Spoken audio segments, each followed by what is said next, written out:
everyone, and welcome to SBN News with your host Kendra Byers, the Head of Community and Strategic Partnerships. I'm Scott Dalgleish, Head of Marketing here at SBN.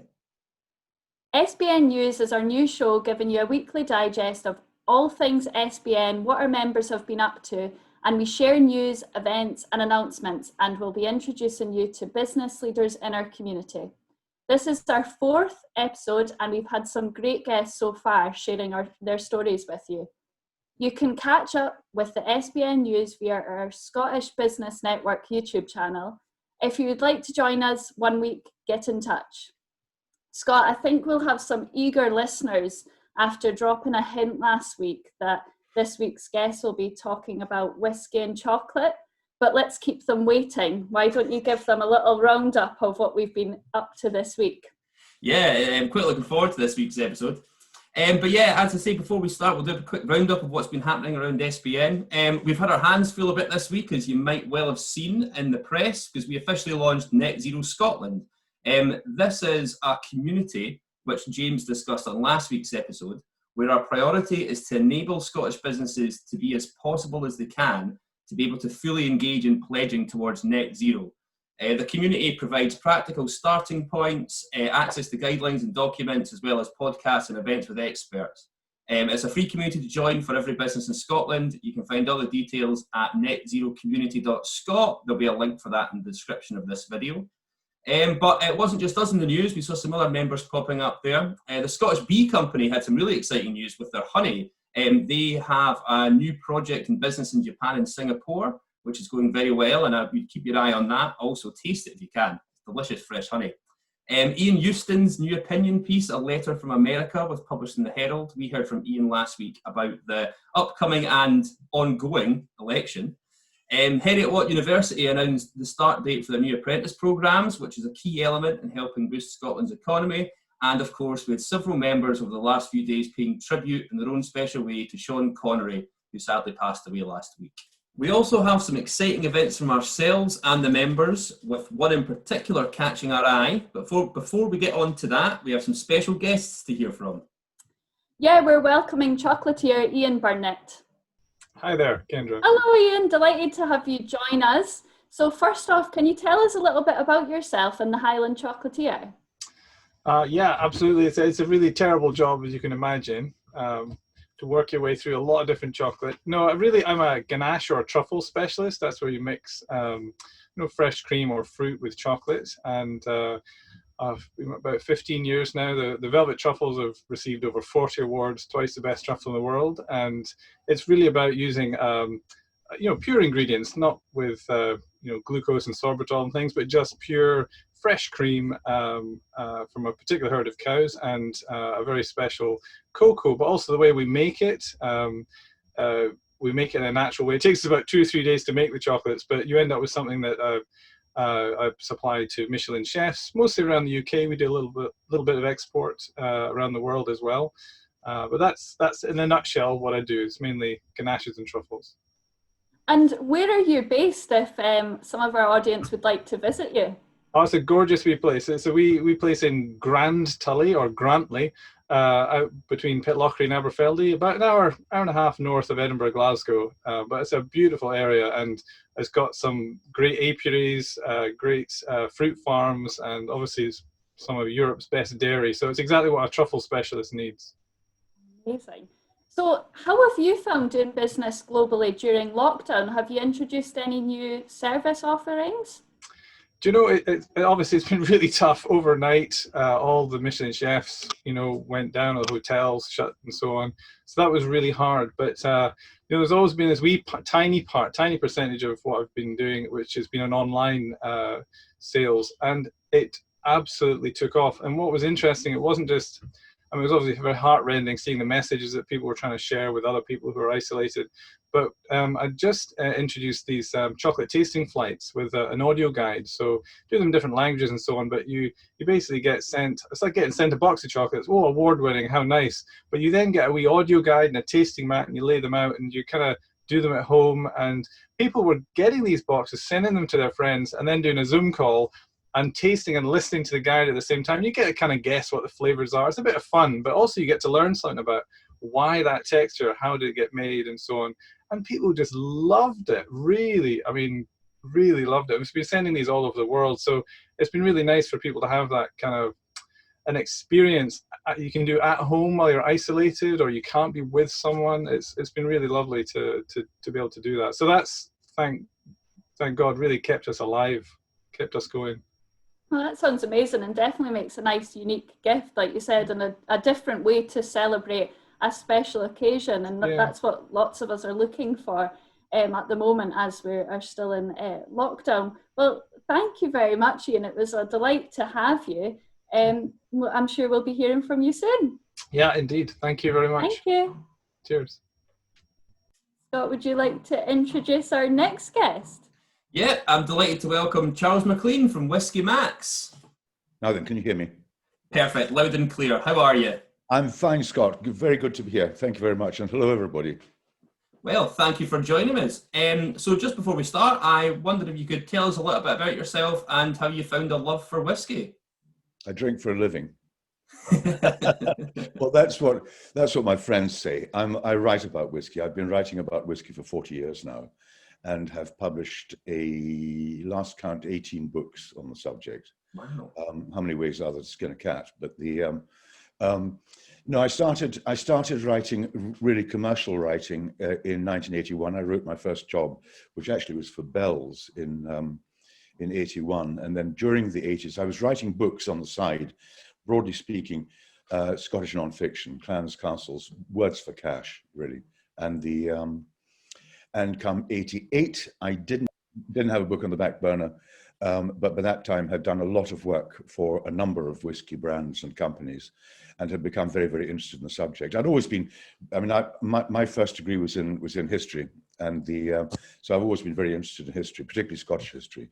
And I've always loved whiskey just as a consumer, but by 1988, I'd become really very, very interested in the subject. So I made a proposal to a publisher in London for a book about Scotch, Mitchell Beasley, and that was the beginning of my change of, well, what I laughingly call my career. Has ever since been involved with whiskey, and mainly as a writer, but I did a formal training in what's called sensory evaluation, assessing quality, nosing and tasting, in 1992 with what's now the Scotch Whisky Research Institute. It was called Pentlands then.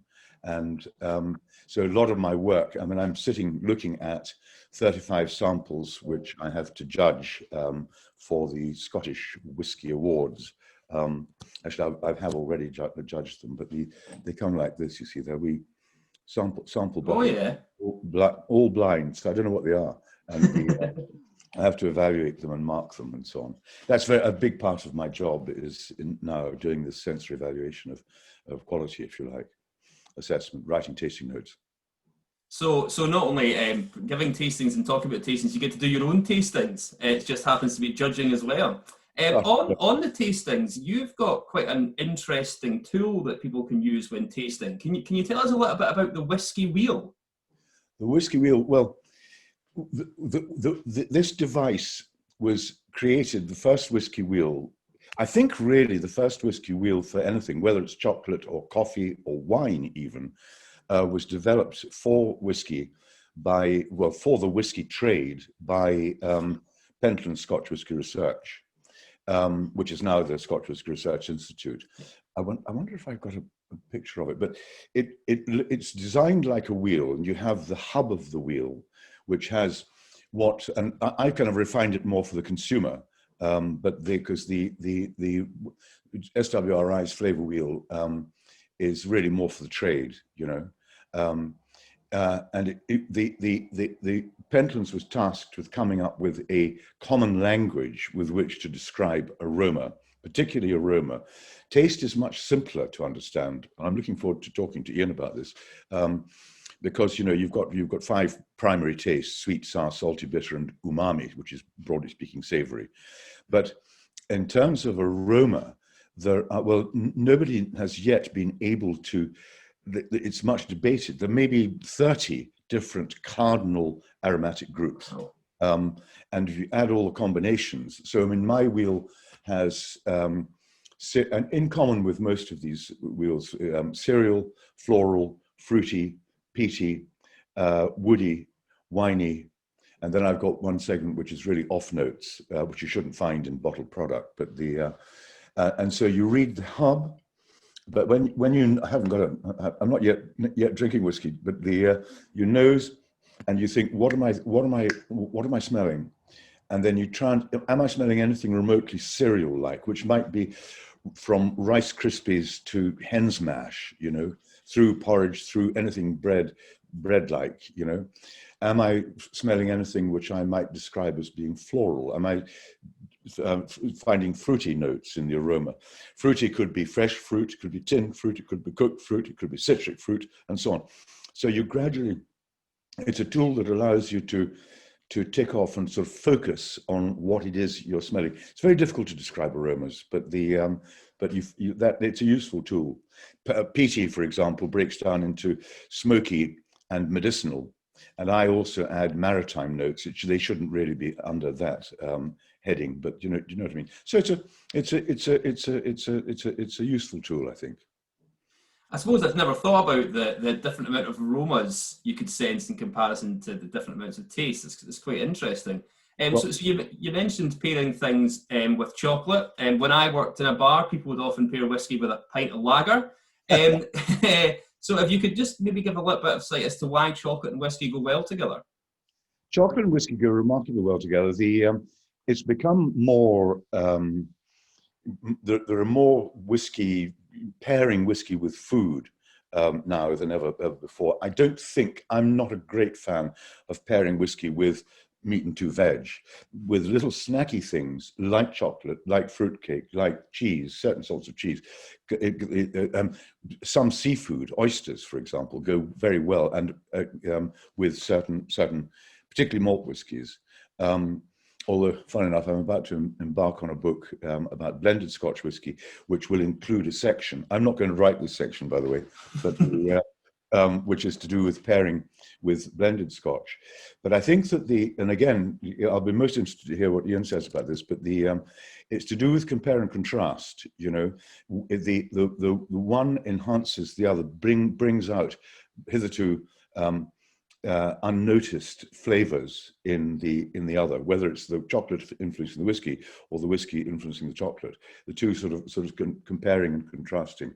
One thing that's often forgotten, Scott, is that flavor by definition is a combination of smell, taste, and texture. All these things come to bear, and I'm sure that when we do this chocolate pairing, we'll be aware of these. Obviously, so the texture in the mouth, the so-called mouthfeel effect in chocolate and in whiskey will be slightly different, but we think of mouthfeel as being creamy or oily or acerbic. There are very simple descriptors for that. And then when we smell the whiskey, try and define or analyze what you can smell. It's all to do with enhancing enjoyment, quite frankly, you know.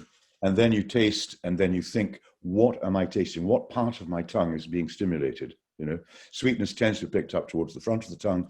Acidity, sweet, sour, oblique acidity at the sides of the tongue. Saltiness also at the sides of the tongue. And then bitterness and dryness as you swallow. Peatiness is not a primary taste, smokiness, but you pick that up as you swallow as well. So, with a little bit of experience, you can get more out of your whiskey by smelling before you taste. Brilliant. Enhancing enjoyment is definitely something I can get behind. Well, I want to thank you very much for joining us today, Charles. And it's really exciting. And I'm glad I managed to ask you the question about the whiskey wheel, because I couldn't have guessed what it was. So thank you very much for joining us. Thank you very much, Scott. Cheers. And we have one final guest today, so I'll pass on to you, Kendra. Yeah, we're welcoming John Harbour of Exclusive Scottish Visits. Hello, Kendra. How nice John. How nice to join you. Hi, guys. How are you? I'm very well. Good to see you again. I'm glad to see that the Scottish Business Network is doing its stuff, and the work you're doing is great. So thank you. Thank you very much. Can you tell our audience a little bit more about Exclusive Scottish Visits and what you do? Yes, well, firstly, I'm a retired naval officer, about 9 years ago, and have a love of Scotland, Scottish history as well. And I wanted to see all those places that are mentioned in Scottish history. So I bought a nice big car and started touring Scotland. And what became a bit of a hobby turned into a business. And Exclusive Scottish Visits is a bespoke touring company where I take mainly small numbers up to 5 or 7 all the way around Scotland. Just to add to the knowledge, I took the Blue Badge course. I'm a qualified Scottish Tourist Guide Association Blue Badge, and that has enhanced the knowledge and just given me more to be able to offer the clients when they come across, mainly American, I have to say.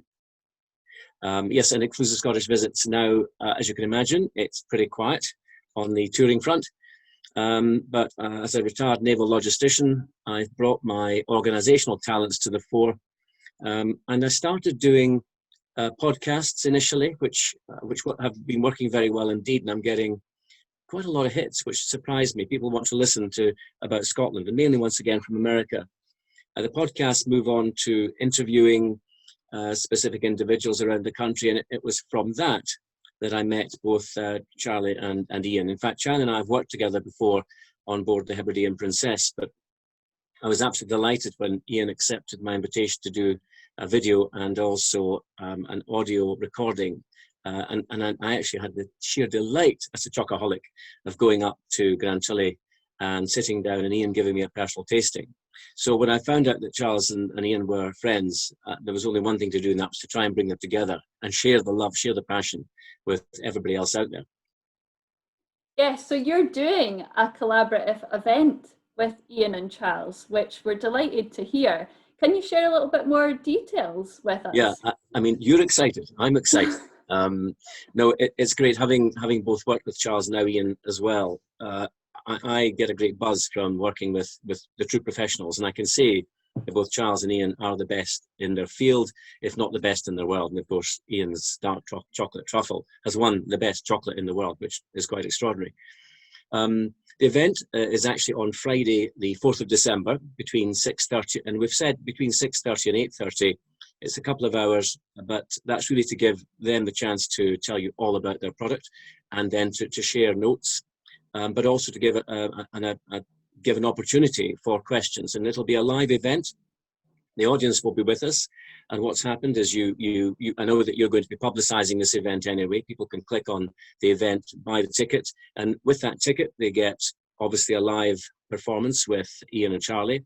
They'll get 4 whiskies sent to them, and the 4 whiskies, although I haven't divulged them yet, I'm going to divulge them to the Scottish Business Network. And the first is the Bunnahabhain 12-year-old. The next one is the Glengoyne 18-year-old. And then we have the Bowmore from Islay, 18-year-old, and then the Glendronach 21-year-old. And I think the difference between this sort of event and any other whiskey tasting, you tend to get a single distillery or an individual putting on a whiskey tasting, which is very nice, using a particular single type of whiskey. With this one, Charles McLean himself, the great whiskey guru, has chosen the whiskies, talked to Ian, and he's going to compare some of his most fabulous chocolates. So the difference in this event is just about 10 steps above anything else that you'd normally experience on a standard whiskey tasting. So no, I'm delighted to just not just coordinate and organise the event, but bring them together. I'm very excited about it. Thanks for sharing those exclusives with us regarding the whiskies. So when do people need to purchase the tickets by? Well, because Ian's making the chocolates specifically for this tasting event, so therefore he has to make them. And as you heard, it takes up to 3 days to make some of his special ganaches. And obviously we've got to get them shipped down to the whiskey distributor, who's got to organise the whiskey. We're going to have to close ticket sales on the 16th of November. And that's to ensure that everything's prepared and then shipped to be with your SBN members no later than sort of 3 or 4 days before the event. Amazing. So people, if you're really interested in coming along to this fantastic event, you better get your tickets. Thank you so much, John, for joining us today and working collaboratively with Charles and Ian. It was a delight to speak with them both as well today. So thank you, and I'm sure we'll be speaking to you again soon. Thank you very much indeed. Great to be with you. Look forward to having you all with us as well. Thank you. Well, Scott, that's got our taste buds going, hasn't it? Yeah, I mean, it's not quite. I mean, I don't think chocolate and whiskey for lunch is a great idea, but I definitely fancy it now. Yeah, for sure. Yeah, I definitely would have the chocolate right now. Maybe the whiskey later. But do you want to tell us what's coming up? Yeah, we've got a lot of exciting upcoming events over the next couple of months. You can check the SBN events website for more details, but we've got events from the likes of Scotland Is, 1000 Steps, our partners at STV, Bart at the Polish Business Link has an event at the end of the month. Ourselves in Scotland House are hosting something on the 17th of November. And of course, Whiskey and Chocolate. Get your tickets now for the event on the 4th of December. Yes, and if you're an SBN member, John, Charles and Ian have kindly shared an exclusive discount code. So get in touch for that or access it on the members portal. I'd like to say thank you again to today's guest. It was great to have you join us. And from Scott and I, we'll see you next week. See you next week. Thank you now.